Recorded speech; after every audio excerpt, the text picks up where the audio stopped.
Olá pessoal, tudo bem? Vamos para a nossa carta de número 4 aqui, para quem está acompanhando as cartas, né, de uma outra vida aqui, né, do livro de William Sanches, aqui no meu canal Caminho na Espiritualidade. Sejam muito bem-vindos e bem-vindas. Eu me chamo Nádia, para quem não me conhece, e espero que você goste aí dessas cartas, desses vídeos aqui relacionados a essas cartas, que elas são como psicografadas, tá bem, gente? Então, se você é novo ou nova aqui, já convido você, se quiser se inscrever, fazer parte aqui do canal. Se você quer ver as outras cartas postadas, o link da playlist está bem no começo aqui da descrição do vídeo, tá bem? Conheça também quem quiser e não conhece ainda os meus outros canais, que os links também estão aqui na descrição, tá bem? Vamos lá então, a carta número 4 é E o Vento Não Levou, tá? Primeiro, um trecho aqui de Emmanuel da psicografia de Chico Xavier. Cada espírito guarda o seu próprio tesouro e abrirá suas portas sagradas à comunhão com o Eterno Pai. O Criador oferece a semente, o sol e a chuva, o clima e o campo, a defesa e o adubo, o cuidado dos lavradores e a bênção das estações. Mas a semente terá que germinar por si mesma, elevando-se para a luz solar. Então, provavelmente tem a ver com essa história aqui dessa carta. Então, vamos ver o que ela quer dizer para todos nós. Então, depois eu vou ler a carta, que ela é psicografada, e depois vai ter uma reflexão sobre, tá bem, gente? Então, vamos lá. Quem conta aqui é um espírito chamado Fátima, né? Deixa eu confirmar aqui. É um espírito chamado Fátima, tá bom? Eu me chamo Fátima. Eu sempre fui muito bonita e desde que era pequena todo mundo me falava que eu era muito linda. Na escola todos os meninos me paqueravam e me diziam que queriam namorar comigo. Desde cedo brinquei muito com todos eles. Não levei ninguém a sério. Eu cresci e na adolescência a coisa ficou bem pior. Os rapazes me cortejavam muito e meu pai começou a ficar muito duro comigo. Começou a me maltratar, começou a ficar grosseiro. Hoje entendo que era ciúmes. Um pai com uma filha bonita sofre muito. Os rapazes iam em casa me chamar no portão e ele saía gritando e colocava todos para correr. No entanto, tinha o Pedro, o menino mais lindo desde a época da escola. Era para ele que eu olhava.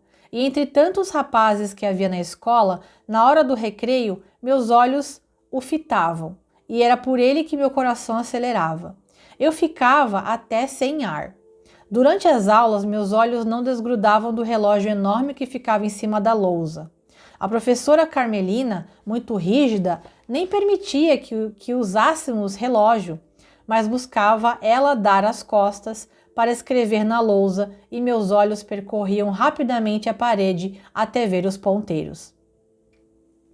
Às 10 horas da manhã, hora do recreio, era o momento mais esperado. E quando eu via o Pedro,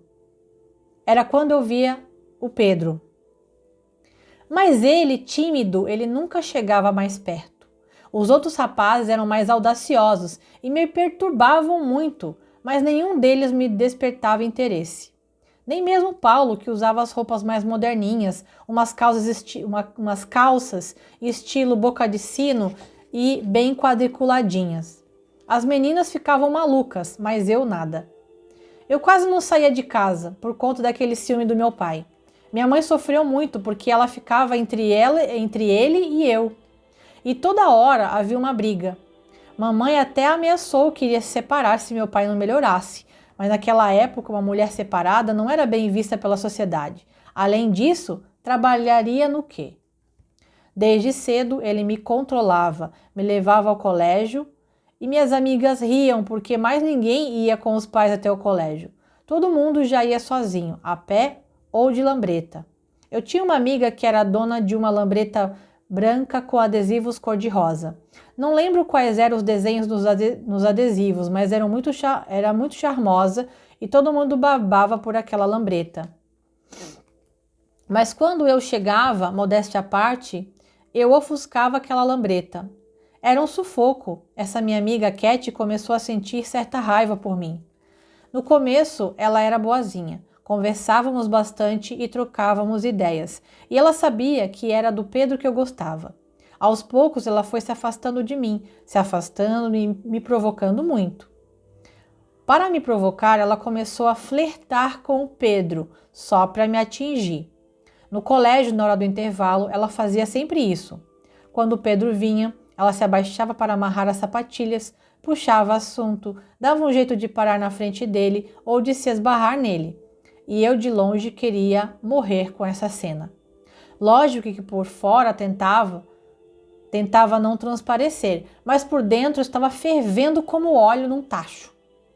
Eu não podia respirar. O meu pai me levava e me buscava na escola e dentro do colégio todo mundo dava em cima de mim enquanto a Cat provocava o Pedro. Minha vida começou a virar um turbilhão, comecei a me sentir mal. Deprimida, eu não me arrumava mais e aquela beleza que todo mundo admirava não era mais tão estampada. Meu olhar estava triste e quem me conhecia sabia que eu não era mais a mesma. Naquela mesma semana, foi inaugurado o cinema na minha cidade e fiquei super animada. Como eu estava terminando o último ano do ginásio, eu decidi que iria estudar cinema. Eu queria ser atriz, como aquelas mulheres que atuavam na tela grande. Seria o máximo, eu naquelas telas gigantes. Noites e noites sonhava estrelar um filme com o Pedro. E nós nos beijávamos como naquelas cenas maravilhosas. Não me esqueço do filme O Vento Levou. Aquela música ainda soa dentro de mim. Fecho os olhos e posso ver todos os filmes que idealizei dentro de mim. Eram cenas só de amor, de alegria. Talvez eu projetasse nas telas do cinema e nas telas da minha alma aquelas cenas que eu não conseguia viver na minha própria vida. Um dia ouvi que os meninos do colégio iam à tarde ao cinema e o Pedro também iria. As minhas amigas vieram correndo me contar. Hoje à tarde, o Pedro estará no cinema com os meninos, vamos? Meu coração parecia que ia sair pela boca de tão forte que batia. Nem sei como falaria para o meu pai, mas pensei, vou falar que vamos ficar na biblioteca até mais tarde. Afinal, tinha um trabalho de aritmética e eu havia comentado em casa que precisava fazê-lo. Bastou isso, fui até o telefone da secretaria e disquei para casa. Meu pai atendeu e eu, meio sem voz, pedi permissão a ele para ficar no colégio estudando. Ele deixou. Fui para a casa da Glória, nós a chamávamos de Glorinha, porque ela era bem baixinha. Nós nos arrumamos, peguei emprestado uma roupa da mãe dela e escondido. Lógico, passamos maquiagem no rosto, deixei minhas bochechas bem vermelhinhas, mas não precisava muito, porque como era muito branquinha, estava morrendo de vergonha e já estava bem corada. Afinal, Pedro estaria no cinema e era para ele que eu havia me arrumado toda. Fomos, era uma sessão da tarde, o cinema lotado. Todas as minhas amigas tinham seus paquerinhas. Quando entramos, eu não sei como, o lanterninha me levou direto para a poltrona. Ao lado de quem? Isso era coisa da Glorinha. Ela era danada, sempre foi cupido das amigas. Pedro estava lindo sem o uniforme do colégio. Eu nunca o tinha visto sem uniforme, estava com uma camisa creme bem engomada. O cabelo bem penteado para trás. A gente ria porque sempre falava, nossa, o boi lambeu. O boi lambeu? Era o famoso cabelo boi lambeu. Chegava a brilhar o cabelo dele, mas não mais do que os seus olhos. Sentei apressada e tudo isso que descrevi não durou mais que um segundo. Mas dentro de mim parecia a cena de um filme, daqueles filmes que eu idealizava em casa, sonhando acordada. Agora acontecia ali, diante dos meus olhos. As luzes se apagaram, o filme começou e eu senti as mãos dele procurando as minhas. Fechei meus olhos e respirei fundo. Ele não deu uma palavra, mas seu toque disse tudo. Nossas mãos se tocaram como um veludo fino. A cena que eu vivia era mais linda que as cenas da tela. Afinal, como dizem, a arte imita a vida e não a vida imita a arte. Mas algo estava para acontecer. A Cat, a menina que gostava de dar em cima do Pedro, não tinha sido convidada para essa sessão de cinema com os colegas da escola. Mas claro, a boca úmida, as candinhas correram para avisá-la. Em vez de ir para o cinema ou de cuidar da própria vida, ela foi até a minha casa com a sua lambreta e avisou meu pai que ninguém estava na biblioteca do colégio e que estávamos no cinema namorando. Meu pai não acreditou muito nela, mas foi checar com o pessoal do colégio. Ligou na secretaria e ficou sabendo que a biblioteca estava fechada e ninguém estava estudando naquela tarde. No meio do filme, meu pai entra no cinema e grita. O lanterninha tentou impedi-lo para não atrapalhar a sessão, mas ele, truculento e grosseiro, entrou como um boi sem freio e, arrebentando tudo, passou de cadeira em cadeira até chegar a mim. Todo mundo vaiava dentro do cinema, jogando pipoca para o alto. Para todo mundo, aquilo era motivo de baderna, e para mim, foi motivo do fim. Quanta vergonha eu passei naquele dia. Meus amigos do ginásio estavam todos ali, e o Pedro, o meu amor, minha vida, nossa chance. Tudo por água abaixo. Chorei tanto no caminho para casa, e em casa chorei mais e mais. Foram uns 3 dias de choro incessante. E eu sentia que o toque das mãos do Pedro, o perfume. Eu sentia ainda ouvia a música do cinema dentro de mim. Numa tarde em que chovia demais e fazia frio, eu olhei pela janela e vi minhas amigas do colégio no portão de casa querendo falar comigo, e minha mãe avisando que eu estava de castigo. Quantos dias mais eu ficaria ali, presa dentro de casa, sem ir para a escola, sem ver o Pedro? Eu não tinha direito de ser feliz? Todo mundo era feliz menos eu? Será que Deus estava me punindo, me castigando? Tantas perguntas ecoavam dentro da minha cabeça.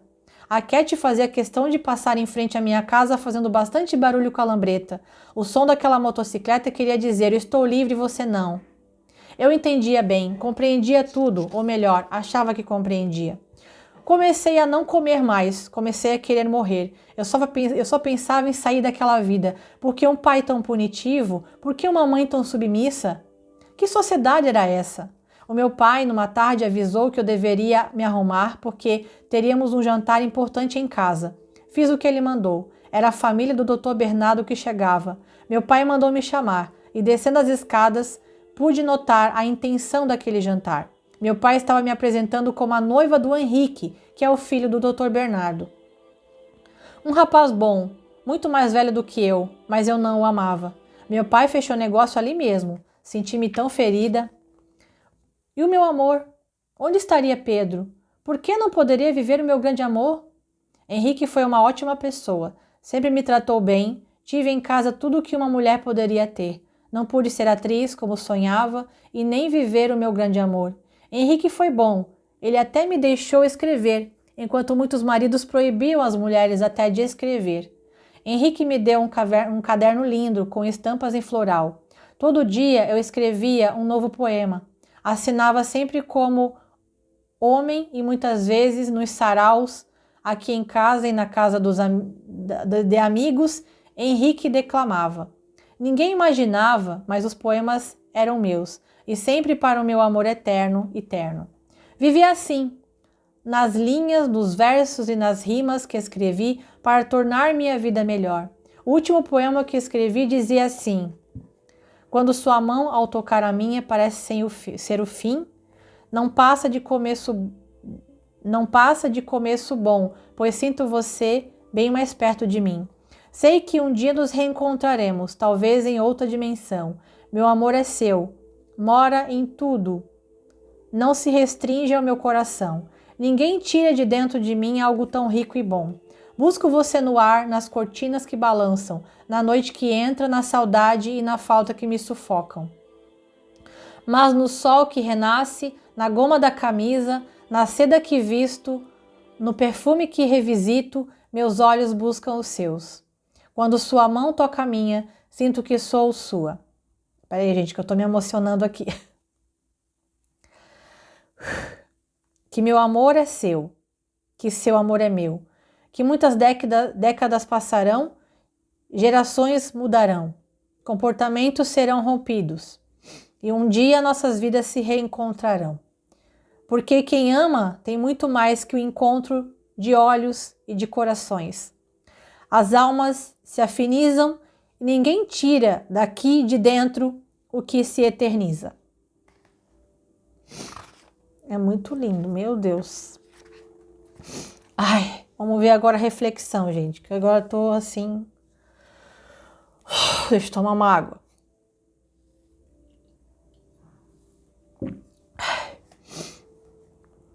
Ainda bem que muitas décadas se passaram e as gerações mudaram. Hoje, com a alta tecnologia, as mudanças acontecem ainda mais rápido. Todas as gerações já estão juntas e transformando-se constantemente. Esse período de transição planetária em que vivemos é muito importante. Repare, tudo muda muito rápido: o comportamento, o pensamento, a moda, o ritmo, o desejo das pessoas. Nessa carta, notamos duas coisas muito importantes. Primeiro, a atitude de Pedro, que em nenhum momento tentou se aproximar de Fátima ou falar com o pai dela na tentativa de mudar algo. Como esses fatos se passaram numa época muito tradicional, era comum os pais arranjarem casamento para as filhas. É preciso entender isso, era algo como um negócio, um acordo entre famílias.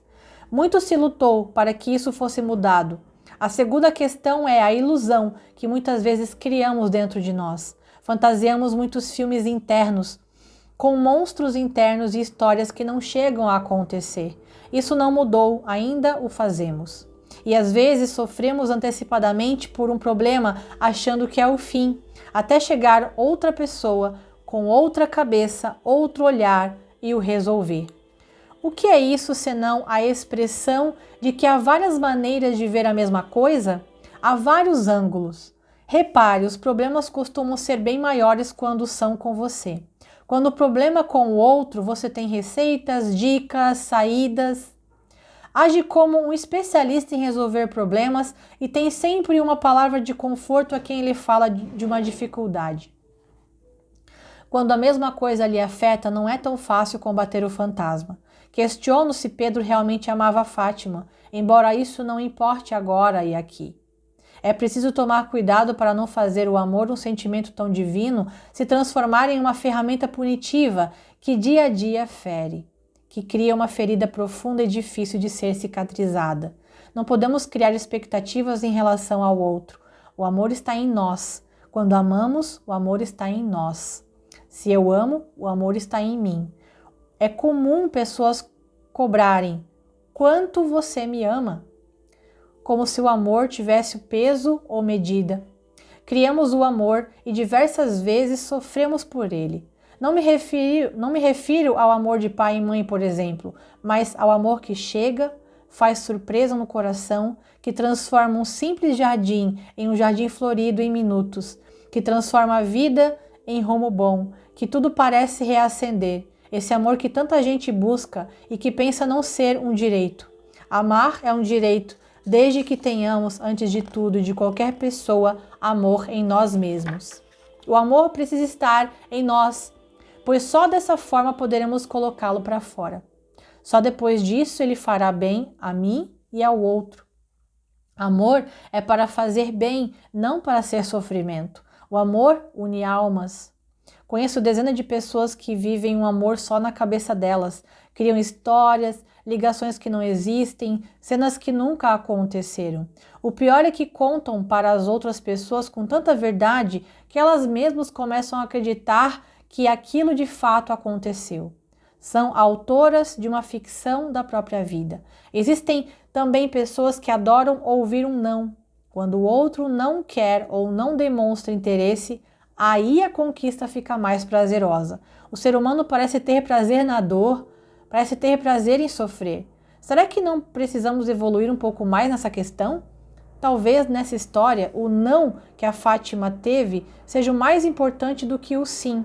É mais interessante pensar que seria feliz nesse ou em outro esquema que criamos na mente diversas vezes, como cenas de filmes mesmo. Quando algo não corre como planejamos, como criamos, a revolta torna-se certeira. Em alguns casos, até a revolta com Deus. Quantas vezes escutamos as pessoas dizerem Deus quis assim ou Deus castiga? Quantas ideias arcaicas e dogmas ainda enraizados no pensamento humano?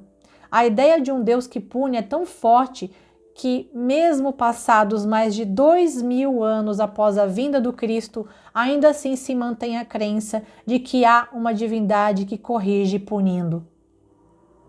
É difícil reconhecer que estamos no comando e que o livre-arbítrio permite que façamos as escolhas diárias. Chico Xavier escreveu: a verdade que fere é melhor do que a mentira que consola. A verdade está dentro de cada um. Não podemos criar cenas e vivê-las lá dentro de nós. Cenas de filmes são mais gostosas vividas fora, na vida real. Muito se fala que a vida imita a arte, mas o que surge primeiro? A vida? Quem faz a arte? O ser humano. Portanto, seja construtor da sua própria arte e de sua própria história. Os seus enredos são criados e vividos por você. Então, crie roteiros e narrativas pautados na verdade, sem ilusões, sem a ânsia de querer fazer a vida ser perfeita como nas novelas e nos filmes. A vida possui beleza, mas também obstáculos. Algumas flores carregam espinhos e essas podem ser as mais bonitas. É isso aí, pessoal. Eu espero que vocês tenham gostado. Me emocionei com o poema dela aqui, né? Eu sou uma pessoa que eu aprecio muito poesia, aprecio muito poema. Me lembrou também no dia que eu escrevi para uma pessoa, né, que estava sentindo amor, e isso me tocou muito aqui, me lembrei desse momento. Então, gente, é isso, tá? Eu espero de coração que essa carta tenha ajudado, né, tenha trazido aí um